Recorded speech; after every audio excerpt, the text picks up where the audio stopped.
Hey, peace fam. Today I wanted to expound on a topic that recently came to me, which was those of us who consider ourselves spiritual or trying to walk a spiritual path or gaining any sort of enlightenment. What we should inhibit ourselves from doing is getting into verbal compromise or altercation, specifically with literalists. And what I mean by literalists are those people who are so left-brained in nature, or who are so indoctrinated into the society, which most of us were before, we chose to step out of the realms of what was taught to us. They're so indoctrinated that they can't take any information or receive any information that can't be proved by facts, equations, or strict information. And this is not to say that that's actually bad. Like I said, we all come from that sort of stage, being brought up in school in this society where we're told to think in a left brain, aspect. But when it comes to things of a spiritual nature, it's hard to comprehend any information that's presented of this specific concept to a literalist, being that those things of a spiritual nature can't be tested, can't be measured, can't be put into a controlled setting and monitored. It's almost that thing of I know without knowing, which deals with a lot of things of a spiritual nature. So a lot of us, when we initially get on the path of enlightenment or, trying to get, information, outside of what we've been taught, the first thing we want to do is, kind of run to family members, friends, throw it in their faces, try to convince them that everything they've learned is wrong, and basically just trying to change their train of thought. And the first no-no to that is, you don't want to engage in that type of behavior if you are considering yourself enlightened, because ego, that's another form of the ego trying to come forth and block you from actually being enlightened, because it's still trying to say, hey, look how much I know, look how much information I've acquired that the rest of these people don't know. Or it's convincing itself that this is another trend and that I have to make use of it in order to prove my existence is worthwhile. And first of all, that's just the wrong road to go down. We don't want to engage in that, because the whole purpose of enlightenment is to kind of break down the ego. That's one aspect of it. You want to totally disregard the ego and get on the path, that's kind of bringing you more in tune with yourself and others. The second reason we don't want to kind of engage in arguments or compromise with literal people is because, like I said, they're not at a stage yet to where they're able to, comprehend information of a spiritual nature. So for instance, a lot of people are still kind of stuck in religion, Hinduism, Buddhism, Islam, Christianity. And I'm not saying that there's anything wrong with these belief systems, because what they are now is not what they were when they were originally conceived. The whole meaning was switched over by people who wanted to be in power and suppress the voice of the little people, and also block their spiritual enlightenment, because everything is having to go through a center person or person appointed in a position of authority, and that's not the way it was originally conceived as.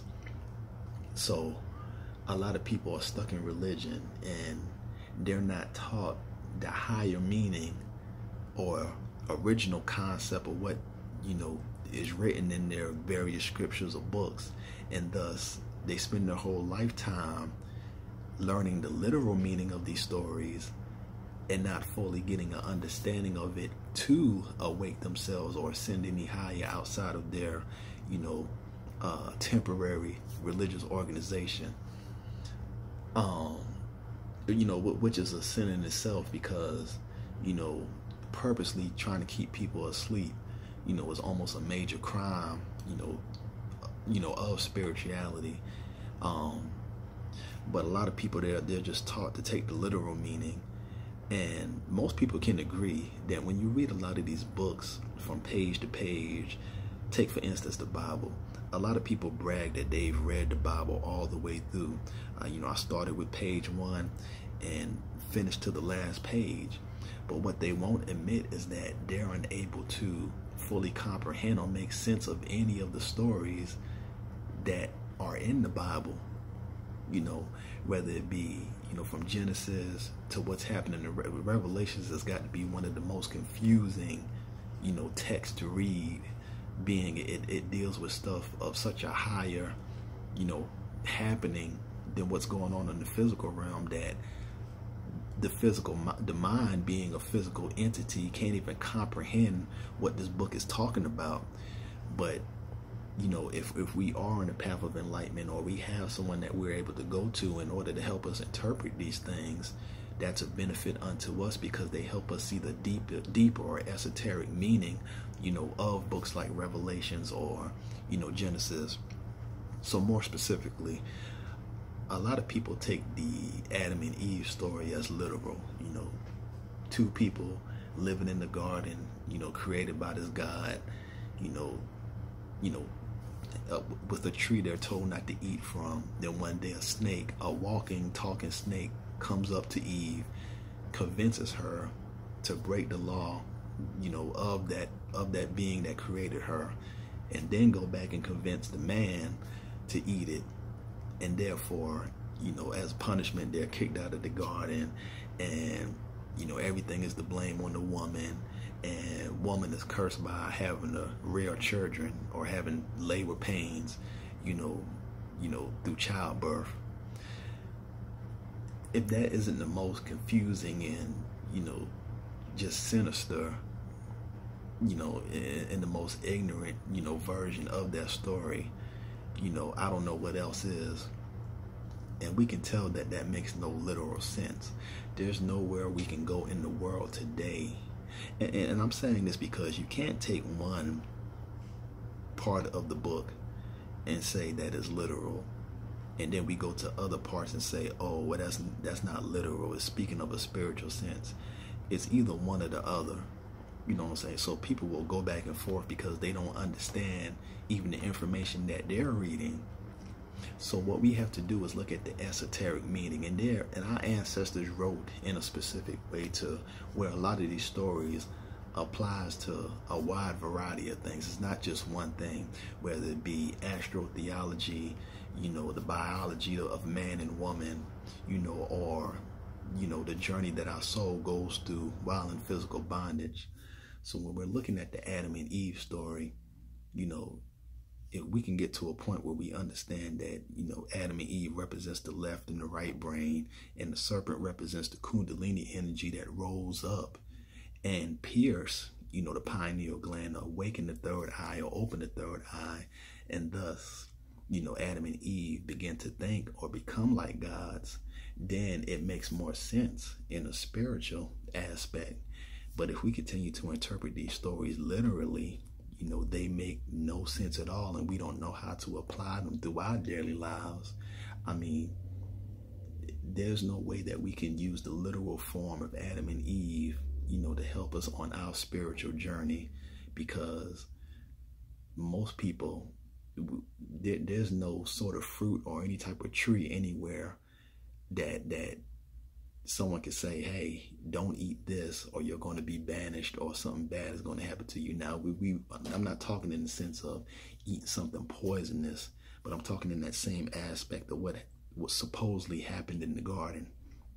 It makes no literal sense. There's no fruit out there like this, or anything like that.